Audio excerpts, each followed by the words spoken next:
नमस्कार बच्चों, आज हम कक्षा 8 में अध्याय पढ़ने जा रहे हैं लिंग यानी जेंडर, और साथ ही हम पढ़ेंगे इसके साथ दूसरा अध्याय वचन। दोनों का आज एक साथ वीडियो बना रही हूँ। बहुत थोड़ा सा कॉन्सेप्ट है, सिर्फ हमने मेंस कॉन्सेप्ट की ओर जाना है। बाकी का जो इसमें एक्सप्लेनेशन है उसको हमने नहीं पढ़ना। तो शुरू में हम सिर्फ इतना देखते हैं कि लिंग होता क्या है। ठीक है, तो लिंग क्या होता है? अगर हम इसका शाब्दिक अर्थ देखें, शाब्दिक अर्थ मतलब शब्द के अनुसार उसका क्या अर्थ है, तो लिंग का शाब्दिक अर्थ होता है स्त्री पुरुष सूचक चिन्ह, यानी वो चिन्ह जो हमें बताते हैं कि स्त्री की बात हो रही है या पुरुषवाची शब्द है। ठीक है, तो स्त्री जाति का बोध कराने वाले शब्द जो हैं वो स्त्रीलिंग कहलाते हैं, और पुरुष जाति का बोध कराने वाले शब्द पुल्लिंग कहलाते हैं। ये तो बड़ी आसान सी परिभाषा है, आपको समझ में आ गई होगी कि जो शब्द स्त्री जाति का बोध कराते हैं वो स्त्रीलिंग कहलाते हैं, और जो पुरुष जाति का बोध कराते हैं वो पुल्लिंग कहलाते हैं। अब लिंग के जो हैं दो भेद होते हैं हिंदी भाषा में, तो कौन कौन से हैं? पहला है स्त्रीलिंग, दूसरा है पुल्लिंग। यानी स्त्रियों के बारे में बात करने वाले शब्द स्त्रीलिंग, और पुल्लिंग जो शब्द हैं वो पुरुषों के बारे में जानकारी देते हैं। हिंदी भाषा में लिंग भेद केवल स्त्रीलिंग अथवा पुल्लिंग के आधार पर कर लेना संभव नहीं है। अब केवल हम लोग दो भेद जो मान रहे हैं, स्त्रीलिंग और पुल्लिंग, केवल उसी के हिसाब से जो है लिंग भेद कर लेना संभव नहीं है। हिंदी भाषा में कई ऐसे प्राणी अथवा अप्राणीवाचक शब्द हैं जो नित्य पुल्लिंग या नित्य स्त्रीलिंग कहलाते हैं। कुछ शब्द ऐसे भी हैं जो स्त्रीलिंग और पुल्लिंग दोनों ही माने जाते हैं, यानी कॉमन होते हैं। वो शब्द स्त्रीलिंग के लिए भी प्रयोग होता है और पुल्लिंग के लिए भी। अतः हिंदी भाषा में लिंग का निर्धारण शब्द के अर्थ और रूप के आधार पर किया जाता है। ये सबसे मुख्य बात है कि वैसे तो हम दो भेद मानते हैं, लेकिन हिंदी भाषा में लिंग का निर्धारण जो है शब्द के अर्थ और रूप के आधार पर किया जाता है। थोड़ा सा हम इसको समझ लेते हैं कि कैसे हम इसको जान पाएंगे। कई बार लिंग का निर्धारण व्यवहार के आधार पर भी किया जाता है, अर्थात शब्द का प्रयोग परंपरा से स्त्रीलिंग के रूप में किया जा रहा हो तो वह स्त्रीलिंग कहलाता है, और जिसका प्रयोग पुल्लिंग के लिए किया जा रहा हो वो पुल्लिंग कहलाता है। ऐसा केवल अप्राणीवाचक संज्ञाओं के साथ होता है। अप्राणीवाचक का भी अभी आपको मतलब बताती हूँ। आइए लिंग के विषय में विस्तार से जानते हैं। नित्य स्त्रीलिंग शब्द, नित्य मतलब हमेशा ही जो रहते हैं। कुछ शब्द हमेशा स्त्रीलिंग के रूप में ही प्रयुक्त होते हैं, जैसे लोमड़ी, गिलहरी, मक्खी, मछली, छिपकली, कोयल, दीमक, तितली, मैना, मकड़ी आदि। अब ऐसा नहीं है कि उसमें नर प्राणी नहीं होते हैं, लेकिन उनके लिए कॉमन नाउन स्त्रीलिंग ही प्रयोग होता है। मान लीजिए तितली उड़ रही है, हम कैसे जानेंगे वो तितली नर है या मादा है? उसका एक कॉमन नाम है तितली, है ना। ऐसे दीमक का जो कीड़ा होता है, लकड़ी खाता है, वो उसमें नर और मादा दोनों तरह के कीड़े होते हैं, लेकिन हम उनको दीमक के नाम से ही बुलाते हैं। ऐसे ही छिपकली नर मादा हो सकती है, मछली नर मादा हो सकती है, मक्खी नर और मादा हो सकती है, लेकिन हम दोनों के लिए ही स्त्रीलिंग शब्दों का प्रयोग करते हैं। ऐसे ही नित्य यानी हमेशा पुल्लिंग के तौर पर प्रयोग किए जाने वाले शब्द। कुछ शब्द हमेशा पुल्लिंग के रूप में ही प्रयुक्त होते हैं, जैसे गीदड़, भेड़िया, कौवा, खरगोश, खटमल, तोता, उल्लू, पक्षी, मगरमच्छ, बाज, बिच्छू आदि। अब ऐसा नहीं है कि गीदड़ में मादा गीदड़ नहीं होती, भेड़िया में मादा भेड़िया नहीं होती, मादा यानी स्त्री, कौवा में मादा कौवा नहीं होती, खरगोश में मादा खरगोश नहीं होते हैं, लेकिन हम उनको जो है उनका जो एड्रेस करते हैं, उनके बारे में जब बात करते हैं तो हमेशा पुल्लिंग के रूप में करते हैं। हम अपने दैनिक जीवन में भी कुछ ऐसे शब्दों का प्रयोग करते हैं जो उचित तो होते हैं, परंतु जब भाषा की दृष्टि से देखा जाता है तो उनका लिंग परिवर्तन किया जाता है। तब हम सोच में डूब जाते हैं कि आखिर मच्छर का लिंग परिवर्तन कैसे हो, या फिर खरगोश का लिंग परिवर्तन कैसे हो, यानी हमें उसमें स्त्रीलिंग शब्द प्रयोग करना हो तो कैसे किया जाए। हम उसको मछली या खरगोशी तो नहीं बोल सकते ना। तो इस परेशानी से बचने के लिए हिंदी भाषा में कुछ नियम बने हैं, जिनके आधार पर हम ऐसे शब्दों का भी लिंग भेद अथवा लिंग परिवर्तन आसानी से कर सकते हैं। जैसे मैंने अभी आपको बोलते बोलते बताया, नित्य स्त्रीलिंग शब्दों का लिंग बदलते समय उनसे पहले नर तथा नित्य पुल्लिंग शब्दों का लिंग बदलते समय उनसे पहले मादा शब्द का प्रयोग करना चाहिए, लिखना चाहिए। जैसे अब देखिए मक्खी है तो स्त्रीलिंग शब्द है, लोमड़ी है तो स्त्रीलिंग शब्द है, लेकिन इनके लिए पुल्लिंग शब्द लिखते समय हमें नर मक्खी नर लोमड़ी ऐसे शब्दों का प्रयोग करना चाहिए। और जैसे मच्छर है, मच्छर पुल्लिंग शब्द है, गीदड़ भी पुल्लिंग शब्द है।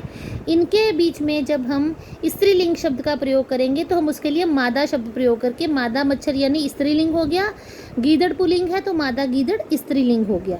तो इस तरह हम उनमें जो है नर भेद, उसमें लिंग भेद कर सकते हैं। तो मैंने आपको ये बताया। अब हमने इससे क्या सीखा है, हमें सिर्फ इतना ही लेसन पढ़ना है। पहले तो ये पढ़ना है कि लिंग का शाब्दिक अर्थ क्या है। वो शब्द जो स्त्री सूचक चिन्ह जाति का बोध कराते हैं वो स्त्रीलिंग शब्द होते हैं, और पुरुष जाति का बोध कराने वाले पुल्लिंग होते हैं। लिंग के दो भेद हैं, स्त्रीलिंग और पुल्लिंग। इसके अलावा कुछ शब्द ऐसे हैं जो हम नित्य स्त्रीलिंग शब्दों के रूप में प्रयोग करते हैं, यानी हमेशा स्त्रीलिंग के रूप में, और कुछ शब्द हैं नित्य यानी हमेशा पुल्लिंग शब्द के रूप में प्रयोग करते हैं। और उनमें अगर हमने नर और मादा का भेद बताना हो तो हम साथ में नर या मादा शब्द को जोड़कर स्त्रीलिंग और पुल्लिंग बना सकते हैं। अब आपकी पुस्तक में बहुत सारे शब्द दिए गए हैं जिनका स्त्रीलिंग हमने बनाना है, पुल्लिंग शब्द हैं। आप इस देख सकते हैं, चिड़ा चिड़िया, बूढ़ा बुढ़िया, चूहा चूहिया, बेटा बिटिया, इस प्रकार मोर मोरनी, भील भीलनी, सिंह सिंहनी, फिर इन प्रत्यय लगा के नाती नातिन, मालिक मालकिन। तो ये सारे शब्द आप पढ़ के जान सकते हैं कि पुल्लिंग और स्त्रीलिंग शब्द कौन से होते हैं। हम इतनी डिटेल में ना जाते हुए केवल आपको अभ्यास कार्य के शब्द करवाने में अधिक रुचि लेंगे, क्योंकि हमारे पास समय कम है और आपका सिलेबस अभी काफ़ी ज़्यादा है। तो हम केवल फोकस करेंगे आपके अभ्यास कार्य पे। तो यहाँ हमने अभ्यास कार्य कर लिया है। ये देखिए, आपके जो एग्ज़ाम है उसमें इस प्रकार के प्रश्न दिए जा सकते हैं कि निम्नलिखित वाक्यों में आवश्यकता अनुसार लिंग परिवर्तन करके पुनः लिखिए। अब जैसे शिक्षक के आते ही पढ़ाई आरंभ होगी तो शिक्षक शब्द का स्त्रीलिंग क्या होगा, शिक्षिका। घर में सेविका देखभाल करती है तो सेवक की जगह क्या आ जाएगा, सेविका।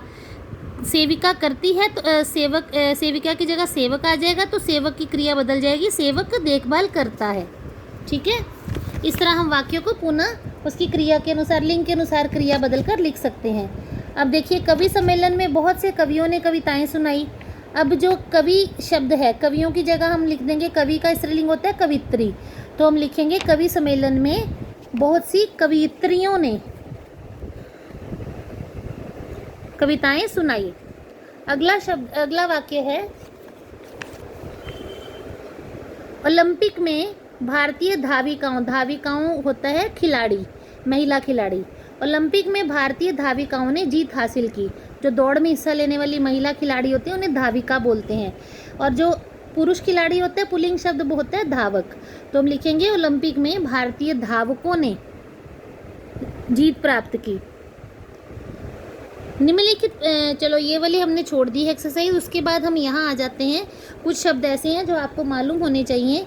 दात्री स्त्रीलिंग शब्द है तो इसका पुल्लिंग बनेगा दाता। दाता यानी देने वाला, और देने वाली, दान देने वाला व्यक्ति दाता, और दान देने वाली स्त्री दात्री।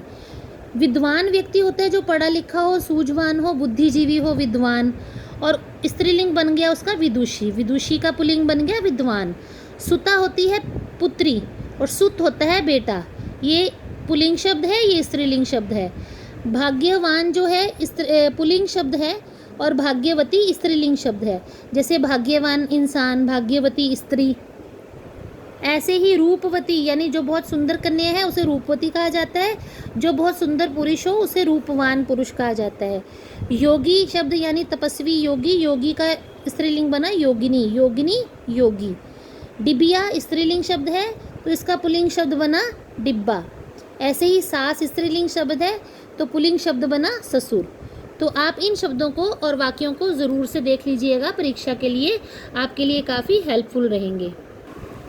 इसी के साथ ही हम इसका दूसरा कॉन्सेप्ट देखते हैं, वचन। वचन यानी नंबर, ठीक है। एक वचन, बहुवचन यानी एक और अनेक की बात जब हम करते हैं। तो हम सीधा डेफिनेशन से शुरू करते हैं। शब्द के जिस रूप से उसके एक या अनेक होने का बोध होता है, यानी हमें ये पता चलता है कि एक वस्तु या व्यक्ति की बात हो रही है या अनेकों की, एक से अधिक की बात हो रही है, तो उसे वचन कहते हैं। जिस शब्द से हमें पता चलता है कि वो एक या अनेक है। तो वचन के भी दो प्रकार होते हैं। हिंदी में वचन के दो प्रकार हैं। वचन के पहला एक वचन, दूसरा बहुवचन। अब एक वचन क्या है? शब्द के जिस रूप से एक ही प्राणी अथवा वस्तु का बोध होता है वह एक वचन कहलाता है। जैसे पुस्तक, लकड़ी, चिड़िया, बस इत्यादि। जैसे ताला लगाकर चाबी दे दो, ताला और चाबी एक वचन है। ये संतरा मीठा होगा, संतरा एक वचन शब्द है क्योंकि एक संतरे की बात हो रही है। ऐसे ही अगला वाक्य है, दादाजी ने नया कुर्ता पहना है, एक कुर्ते की बात हो रही है तो कुर्ता एक वचन शब्द है। ये सड़क साफ सुथरी है, एक ही सड़क की बात हो रही है तो सड़क जो है वो एक वचन है। इन वाक्यों में ताला, चाबी, संतरा, कुर्ता तथा सड़क एक वचन हैं। अब आ जाते हैं बहुवचन शब्द। जिस शब्द के जिस रूप से एक से अधिक प्राणियों अथवा वस्तुओं का बोध होता है यानी पता चलता है वह बहुवचन कहलाता है। जैसे कुर्सियाँ, मालाएं। एक पक्षी है तो पक्षी, अधिक पक्षी हैं तो पक्षियों का झुंड है तो पक्षी वृंद। वृंद यानी उनकी कलेक्शन, उनका ग्रुप, उनका दल, पक्षी वृंद। एक पुस्तक है तो पुस्तक, अधिक है तो पुस्तकें। अब चित्रों के साथ दिए गए वाक्य पढ़िए। सभी साड़ियाँ सुंदर हैं, यहाँ सभी साड़ियों की बात हो रही है। अगर एक ही होती तो यह साड़ी सुंदर है लिखा जाता है, ठीक है। सभी साड़ियाँ सुंदर हैं, बहुवचन शब्द आ गया। सिपाहियों के हाथ में भाले हैं, एक से ज़्यादा सिपाही हैं तो बहुवचन आ गया सिपाहियों। ऐसे ही एक से अधिक पक्षी हैं तो पक्षी वृंद चहचहा रहे हैं। कक्षा में पंखे चल रहे हैं, एक से अधिक पंखे हैं, कक्षा में पंखे चल रहे हैं। अगर एक पंखा होता तो चल रहा है आता, अधिक हैं तो चल रहे हैं, तो क्रिया भी उसके अनुसार बदल जाती है, लिंग और वचन के अनुसार। इन वाक्यों में साड़ियाँ, भाले, पक्षी वृंद तथा पंखे शब्द बहुवचन हैं। तो वचन की पहचान मुख्यतः हम दो तरीके से कर सकते हैं। पहला है संज्ञा या सर्वनाम शब्दों के द्वारा, दूसरा है क्रिया रूप के द्वारा। लेकिन इसकी डिटेल में हम नहीं जाते, हम अपना लेसन यहीं पे ख़त्म करते हैं कि वचन के कितने रूप होते हैं। वचन के दो भेद हैं, एक वचन और बहुवचन, और इससे ही रिलेटेड हम अपनी एक्सरसाइजेस करेंगे। आपकी पुस्तक में ये देखिए, सड़क सड़कें, रात रातें, पुस्तक पुस्तकें, लड़का लड़के, घटना घटनाएं, कन्या कन्याएं, कथा कथाएं। इधर देखिए, दीवार दीवारें, झील झीलें, आँख आँखें, विद्या विद्याएं, बाला बालाएं, शिला शिलाएं। इस तरह हमने बहुवचन पढ़े। इसमें से भी कुछ पढ़ लेते हैं। तिथि तिथियाँ, गति गतियाँ, नदी नदियाँ। इधर आ जाते हैं रीति रीतियाँ, नीति नीतियाँ, लड़की लड़कियाँ, टोपी टोपियाँ। ये शब्द आपने पढ़े हुए हैं। एक बार जब इनको सरसरी नज़र से देखेंगे तो आपको ये सब पढ़े हुए और पहचाने हुए शब्द लगेंगे। ऐसे ही देखिए, चिड़िया चिड़ियाँ, बुढ़िया बुढ़ियाँ। जब हम चंद्र बिंदु लगा के अंत में या को या करके कई बहुवचन बनाते हैं। लुटिया लुटियाँ, कुटिया कुटियाँ, बिटिया बिटियाँ, डिब्बिया डिब्बियाँ। ये फोकस क्यों नहीं हो रहा? ये देखिए, गुड़िया गुड़ियाँ, पुड़िया पुड़ियाँ। इस तरह कुछ जैसे वस्तु वस्तुएं, धेनु धेनुएं, वधु वधुएं, धातु धातुएं, गौ गौएं गौएं। ऐसे ही कुछ बहुवचन इस प्रकार बनाए जाते हैं, जैसे शिक्षक शिक्षक गण, मजदूर मजदूर वर्ग, पक्षी पक्षी वृंद। ये वो वाले शब्द हैं जिनसे शब्द के अंदर में जन गण वृंद लोग वर्ग आदि जोड़कर बनाया। जैसे एक मजदूर की बात है तो एक मजदूर, अधिक को भी हम मजदूर कहते हैं, तो मजदूर गण, मजदूर वर्ग या गण लगाकर हम उसका बहुवचन कर सकते हैं। जैसे मैंने बताया, एक पक्षी है तो पक्षी, अगर एक से ज़्यादा है तो पक्षी वृंद। ऐसे ही एक शिक्षक है तो शिक्षक, अधिक हैं तो शिक्षक गण। ऐसे एक गुरु है तो गुरु, अधिक हैं तो गुरुजन। ऐसे ही पाठक से पाठक वर्ग, प्रजा से प्रजाजन, विद्यार्थी से विद्यार्थीगण, युवा से युवा वर्ग, साधु से साधुजन, छात्र से छात्रवृंद, कर्मचारी से कर्मचारी गण। ये आपके लिए नए शब्द हैं जिन्हें आप एक बार ज़रूर पढ़ लेंगे। अमीर से अमीर लोग, विद्वान से विद्वजन, अध्यापक से अध्यापक वृंद, किसान से, या अध्यापक गण भी बोलते हैं। किसान का बन गया किसान लोग, कवि यानी कविगण। तो इस तरह गण, लोग, वृंद, जन शब्द लगा के भी हम एक वचन से बहुवचन बनाते हैं। अब हम इसकी एक्सरसाइजेस देखते हैं। इसके जो लिखित प्रश्न हैं एक एक मैंने आपको भेज दिए हैं, आप उसे याद कर लेंगे। अब इन शब्दों के हम वचन बदलते हैं। रात से रातें, घंटी से घंटियाँ, पक्षी वृंद अधिक बहुवचन है तो इसका एक वचन बनेगा पक्षी। नीति एक वचन है तो बहुवचन बना देंगे नीतियाँ। अध्यापक का बन जाएगा अध्यापक गण। यहाँ पे गण लिखना रह गया है जो मैं अभी लिख रही हूँ, अध्यापक गण। ऐसे ही गाथा गाथाएं, सेना सेनाएं का एक वचन बनेगा सेना। मित्रगण यानी एक से अधिक मित्र तो सिंगल के लिए बनेगा मित्र। गरीब लोग तो इसका बनेगा गरीब। अब इससे संबंधित कुछ वाक्यों को देख लेते हैं। आसमान में पतंग कटकर गिर गई तो पतंग की जगह आ गया पतंगे। पतंग गिर गई तो पतंगें गिर गईं। क्रिया बदल जाएगी। मुझे नहीं लगता कि ये किसी काम से इधर उधर हो गया होगा। मुझे नहीं लगता कि वे, अब वह का बहुवचन क्या है, वे किसी काम से इधर उधर हो गए होंगे। सच्चे और वीर पुरुष धीर गंभीर और आज़ाद होते हैं बहुवचन है तो हम सच्चे का एक वचन करेंगे सच्चा। वीर पुरुष धीर गंभीर और आज़ाद होता है, अब होते हैं की जगह होता है आ जाएगा एक वचन के लिए। वह तुमसे मिलकर बहुत खुश होगा, वह की जगह बहुवचन आ गया वे। होगा की जगह आ जाएंगे होंगे। वे तुमसे मिलकर बहुत खुश होंगे। ऐसे ही एक बार मैं हवाई जहाज़ से सफ़र कर रहा था, मैं एक वचन है तो बहुवचन बन जाएगा हम। तो एक बार हम हवाई जहाज़ से सफ़र कर रहे थे, था की जगह आ जाएगा थे, बहुवचन में आ जाएगा ये क्रिया भी। कोष्टक में दिए गए, कोष्टक यानी ब्रैकेट में दिए गए शब्दों का उचित रूप भरकर रिक्त स्थानों की पूर्ति करें। अब रीति शब्द है, हमने वाक्य के अनुसार इसमें भरना है। समाज में बुरी रीति का विरोध करना चाहिए। समाज में एक रीति नहीं, बहुत सारी बुरी रीतियाँ होती हैं तो रीति का बहुवचन यहाँ पे रीतियों लगेगा। यहाँ पे शब्द है गर्मियों और छुट्टी, ये बहुवचन है ये एक वचन है तो यहाँ हमने कैसे करना है, गर्मी की छुट्टियाँ। गर्मी एक सीज़न का नाम है, छुट्टियाँ बहुवचन हो गया। कब बीत गई पता ही नहीं चला। ताकतवर हो इसलिए धक्के मारकर हमें भगा रहे हो, क्योंकि एक धक्के से नहीं भगाया जाता, धक्के मारे जाते हैं तो यहाँ शब्द था धक्का, हमने इसका सही उचित रूप लिख लिया धक्के।